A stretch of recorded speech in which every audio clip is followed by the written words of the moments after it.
मुज़ाकरात तो इमरान खान साहब कहते हैं करने चाहिए, बड़ी अच्छी बात है, लेकिन हुकूमत ये बताए कि उसके बाद इख्तियारात हैं, क्या वो इमरान खान साहब की मुलाकात भी करवा सकते हैं मुज़ाकराती टीम से? तो वो नहीं करवा सकते, उनके पास तो इख्तियारात ही नहीं है। जब उनके पास इख्तियारात नहीं है तो मुज़ाकरात क्या करवाएंगे?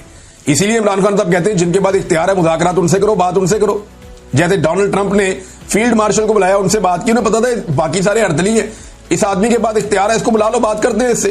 इसी तरह इमरान खान भी यही कहता है कि भाई जिस आदमी के पास इख्तियार है, जिसके पास सारा कंट्रोल है, उसको बुलाओ, बिठाओ, उसके साथ बात करो कि भाई क्या करना है, अब मुल्क को कैसे आगे लेकर चलना है। बेड़ा गर्क हो गया हर चीज का, और बेड़ा गर्क कैसे हुआ है मैं आपको बाद में बताता हूं। ये लफ्ज आप याद रखिएगा कि बेड़ा गर्क हो गया, मैंने आपसे कहा। आगे आप ये देखें कि तहरीक इंसाफ तहरीक चलाने के लिए जो आपको ग्राउंड पे चीजें चाहिए होती हैं वो सारी मुकम्मल है। इस वक्त बदतरीन महंगाई है, खौफनाक बजट हुकूमत ने पेश किया है IMF का दिया हुआ, जिसने लोगों की कमर तोड़ दी है। अमीर आदमी के लिए आसानियां पैदा की जा रही हैं, गरीब आदमी जिनकी तादाद बहुत ज्यादा है उनके लिए मुश्किलात पैदा की जा रही हैं। पाकिस्तान तकरीबन आधे पाकिस्तानी इस वक्त गुर्बत की लकीर से नीचे चले गए हैं। किसान मुकम्मल तौर पर तबाह हो चुका है, बेरोजगारी अपने उरूज पे है, 6% वाली बेरोजगारी 22% पे पहुंच गई है। मईशत तबाही के दहाने पर खड़ी है, बल्कि तबाह हो चुकी है। बैड गवर्नेंस पाकिस्तान में अपनी जगह पे है। हुकूमत की मकबूलियत इतनी जमीन बोस हो गई है कि अब ये लैट्रिनों के ऊपर और हर चीज के ऊपर अपना नाम लिखवाते हैं, अपनी शक्ल छपवाते हैं। अपोजिशन जो है वो इस वक्त मकबूल है, इमरान खान साहब की मकबूलियत का तोती बोलता है। ये फौज ने सर्वे करवाया अली अमीन के मुताबिक, उसमें इमरान खान साहब की मकबूलियत 88% आई है। अब बस एक मोमेंटम बनाने की जरूरत है। ये सारे लोग छिड़े हुए हैं, बहुत परेशान हैं, बहुत इस हुकूमत से खाइफ हैं। इन लोगों के अंदर एक मोमेंटम बनाने की जरूरत है तहरीक का, और फिर ये तहरीक खड़ी हो जाएगी। और इस दफा तहरीक ऐसी नहीं है कि सबने जाना है इस्लामाबाद की तरफ। आप सारे इस्लामाबाद की तरफ जाते हैं, रस्ते में 50,000 पुलिस वाले इस्तेमाल होते हैं तो वो रोक लेते हैं। अब अपने अपने शहरों में, अपने अपने इलाकों में, अपनी अपनी जगहों पे अगर मुल्क को बंद किया जाएगा तो बड़ी मुसीबत बन जाएगी इस हुकूमत के लिए। अच्छा, इस मोमेंटम को बनने से पहले तोड़ना एक वजह और भी है कि जरूरी है। देखिए 29 नवंबर 2025 को आर्मी चीफ के 3 साल मुकम्मल हो रहे हैं। उसूलन इस तारीख को एक आर्मी चीफ रिटायर हो जाता है, लेकिन इन्होंने 2 साल की एक्सटेंशन ली हुई है।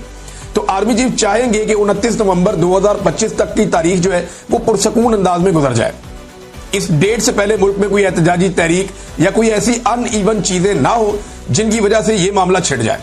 लिहाजा वो ये चाहेंगे कि बिल्कुल पुरसकून अंदाज में 29 नवंबर 2025 का दिन गुजर जाए, और उसके बाद वो 2 साल के लिए दोबारा उनकी एक्सटेंशन हो जाएगी। तो इस सूरत हाल में जो है वो फिर बाद में तहरीक चलती है तो देखेंगे क्या होगा, लेकिन वो चाहेंगे कि ये वक्त गुजर जाए, और इसके लिए कोशिश अब की जा रही है। और कभी मुज़ाकरात, कभी बैकडोर चैनल, कभी ये वाली कहानी, कभी ट्रक की बत्ती। तो ये सारी ट्रक की बत्तियां, इससे पहले भी हमने ऐसी बहुत देखी हैं। इमरान खान साहब को तो बहुत दफा ऑप्शन दिए गए, यानी अब उन्हें क्या ऑप्शन दिया जाएगा? आमिर डोगर साहब ने जो इंकशाफ किया था वो ये देखें आप। आमिर डोगर साहब हैं, ये हामिद मीर साहब के प्रोग्राम में इंकशाफ कर रहे थे कि इमरान खान को जिस दिन गिरफ्तार किया गया उससे एक दिन पहले इमरान खान के पास कुछ लोग भेजे गए थे कि आपको सुबह गिरफ्तार कर लिया जाएगा, अगर आप मुल्क से जाना चाहते हैं तो लाहौर एयरपोर्ट पर जहाज खड़ा है, आप दुनिया में जहां जाना चाहते हैं जा सकते हैं। मगर इमरान खान ने बैरून मुल्क जाने से इनकार कर दिया। आमिर डोगर कहते हैं कि इमरान खान को बार बार मुल्क से बाहर जाने का कहा गया। जब वो जेल में चले गए तब भी उन्हें मुल्क से बाहर जाने का कहा गया। उन्हें यह भी कहा गया कि आप हाउस अरेस्ट हो जाएं, लेकिन इमरान खान साहब ने किसी किस्म की डील नहीं ली। उन्हें 8 फरवरी के इलेक्शन से पहले और 8 फरवरी के इलेक्शन के बाद भी बार बार डील देने की कोशिश की गई, लेकिन उन्होंने डील नहीं ली। एक आदमी जिसने उस मुश्किल वक्त में डील नहीं की, क्या वो इस वक्त डील करेगा जब हुकूमत बुरी तरह फंसी हुई है? मुझे नहीं लगता कि इमरान खान कोई डील करने जा रहा है। पाकिस्तान के लिए वो एस्टेब्लिशमेंट से बात करना चाहते हैं कि भाई बेड़ा गर्क हो गया मुल्क, अब निकलो बीच में से, आओ मैं तुम्हें रास्ता बना कर दूं, तुम निकल जाओ। और इसके लिए अगर नवाज शरीफ से भी बात करनी पड़े तो कोई घाटे का सौदा नहीं है। एक दफा फौज को सियासत से निकाल दें तो पाकिस्तान आगे बढ़ सकता है, इसके अलावा और कोई रास्ता नहीं है। नाज़रीन, मैं आपको कह रहा था ना कि तबाही फेर दी है। अब वो चीज मैं आपके सामने रखने जा रहा हूं कि किन चीजों को मैं ये कह रहा था कि बुरी तरह पाकिस्तान में तबाही फेरी गई है। कौन से बड़े बड़े जो है वो कंपनियां हैं जो पाकिस्तान को छोड़कर चली गई, जैसे कि माइक्रोसॉफ्ट पाकिस्तान में बंद करके अपने दफ्तर जा रही है। 25 साल से वो यहां काम कर रहे थे, अब वो छोड़कर पाकिस्तान को जा रहे हैं। तो ये तो पाकिस्तान के लिए एक बड़ा नेगेटिव है, बहुत बड़ी तादाद में लोग बेरोजगार हो जाएंगे। इसमें रिजवान गलज़ई साहब ने बड़ा अच्छा काम किया, उन्होंने एक रिपोर्ट तैयार की है, उसमें चंद उन बड़ी कंपनियों के नाम बताए हैं जो पाकिस्तान से अपना कारोबार बंद करके चले गए। शेल कंपनी अपने 77.42% जो शेयर्स है वो बेचकर जून 2023 में चली गई। पार्को पेट्रोलियम कंपनी अपने 50% शेयर्स बेचकर पाकिस्तान से चली गई। 2023 दिसंबर में टेलीनॉर पाकिस्तान भी बंद हो गया, चला गया पाकिस्तान से। उबर कंपनी यानी वो किसी और को बेचकर चले गए, उबर कंपनी वो भी बंद हो गई।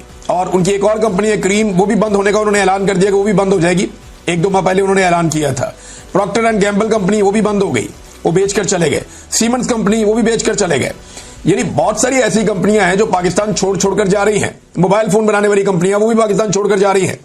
जो कंपनियां पाकिस्तान में आना चाहती थी वो अब कानों को हाथ लगा रही हैं, जी हम नहीं आ रहे। इससे पहले डॉक्टर आरिफ अलवी भी अपने ट्वीट में बता चुके हैं कि उन्हें माइक्रोसॉफ्ट के जो हेड हैं, जो मालिक हैं बिल गेट्स, उन्होंने क्या कहा था।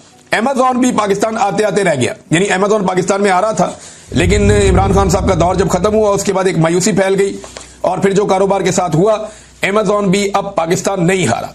ये सारी तबाही नादरीन पाकिस्तान के अंदर फेरी गई है और ये गुज़िश्ता 3 सालों में फेरी गई है। शब्बर जैदी साहब का एक बयान बड़ा जबरदस्त तरीके से गर्दिश कर रहा है, वो बयान मैं आपके सामने रखता हूं और बहुत सारे लोगों ने इसको ट्वीट किया। साबिर शाकिर साहब के ट्विटर से मैं पढ़ के समझता हूं और बहुत सारे लोगों ने इसको ट्वीट किया है। उन्होंने कहा, मैंने इमरान खान और जनरल बाजवा को कहा कि ये हमारे अपने इदारे FBR में बहुत से लोग करप्शन में मुलव्वस हैं, तो इमरान खान ने फौरन मुझे कहा कि इन सबको निकाल दो, लेकिन बाजवा ने मुझे निकाल दिया। ये जनाब प्रायोरिटीज हैं, इस तरीके से मुल्क चलाया जा रहा है। तो फौज को सिर्फ अपना काम करना चाहिए, सियासत में और एडमिनिस्ट्रेशन में और मुल्क चलाने में किसी किस्म की मुदाखलत कभी भी नहीं करनी चाहिए। अटक जेल से नाजरीन कुछ और कैदियों को छोड़ा गया है। ये 19 कैदी हैं जो अब रिहा हुए हैं 7 महीने के बाद। ये 26 नवंबर के मुकदमात में इन्हें गिरफ्तार किया गया था। जब ये कैदी रिहा हुए तो वहां कैमरामैन मौजूद थे। उन्होंने जब इनकी वीडियोस बनाई तो ये तमाम कैदी इमरान खान जिंदाबाद के